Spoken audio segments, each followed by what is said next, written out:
positive leadership make a difference in my life, in my organization? Think of a continuum. Well, I'm going to call it a deviance continuum. In English, the word deviance has a negative connotation. If I call you a deviant, it's normally a criticism. But you can think of negative deviance, or you can think of positive deviance, extraordinary, unusual, that is unexpected, or deviant behavior, or deviant situation, but positively so. Think of physical health. On the left-hand side of the continuum, we might call that negative deviance, or in physical health terms, it would be illness, diabetes, heart disease, the flu.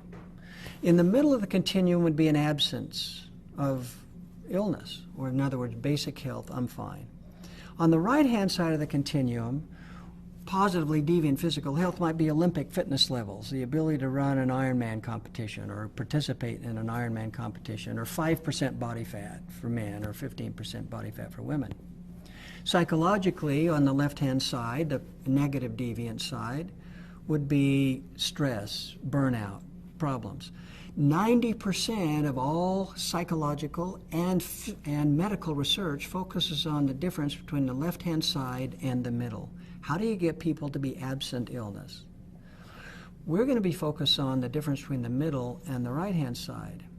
In psychological terms, that might be a state of flow, where you're using more of your brain capacity than normal. You lose track of time and physiological needs. You're extraordinarily highly performing. Positive leadership focuses on the right-hand side, the right-hand gap. I refer to those as abundance gaps as opposed to problem or deficit gaps. Now, what's interesting about focusing on the right-hand side of the continuum is when you focus on abundance gaps, something happens called the heliotropic effect. What's the heliotropic effect? Well, the heliotropic effect can be illustrated in the following way.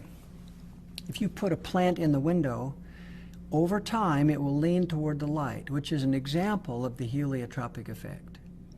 That is, every living system, everything alive, from single-cell organisms to complex human systems, has a tendency toward the light and away from dark, or toward positive energy away from negative energy. In the nature, the sun is the source of positive energy with photosynthesis and so on. Or most accurately defined, the heliotropic effect is every living system has a tendency toward that which is life-giving away from that which is life-depleting, which makes sense. Think of evolutionary processes. Everything alive is attracted to that which gives life, repelled by that which endangers or detracts from life. I want to illustrate why that's so crucial and why that's synonymous with positive leadership. That is, leading so that you help people flourish is in fact what positive leadership's all about, unleashing the heliotropic effect.